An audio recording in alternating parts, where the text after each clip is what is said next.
Bonjour. Que de confusion autour de notre Saint-Valentin. Pas moins de 3 personnages se disputent le titre et les palmes accordées aux martyrs.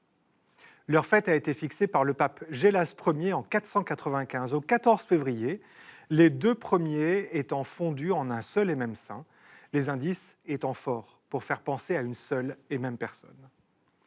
Une tradition rapporte que pendant une période où le mariage était interdit aux soldats romains par l'empereur Claude II, le prêtre Valentin aurait célébré secrètement ces unions et lui aurait valu d'être martyrisé le 14 février. L'occasion est belle alors pour l'Église de christianiser une fête païenne que les Romains célébraient le 15 février, en l'honneur de Faunus Lupercus, le dieu de l'amour et de la fécondité.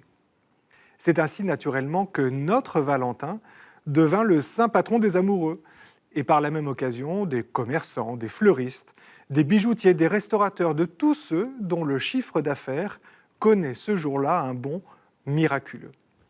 Ainsi en atteste cette publicité pour un restaurant brésilien, le Dom Francisco, qui propose aux couples de venir célébrer leur amour à leur table autour d'un bon repas.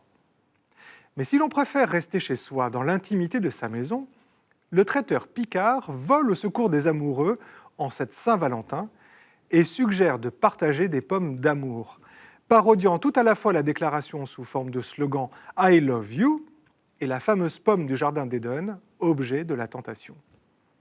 Même si les couples en profitent pour échanger des mots doux et des cadeaux comme témoignage d'amour, cette marque de savon nous dit que « All you need is Dove », parodiant le célèbre titre des Beatles de 1967, « All you need is Love », hymne à l'amour, qui reste l'une des chansons les plus connues et les plus reprises de ce mythique groupe anglais.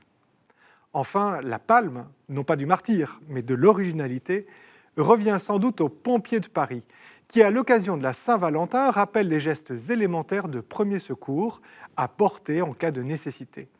Sauf que dans le cas présent, le bouche-à-bouche salvateur se transforme bien vite en langoureux baiser.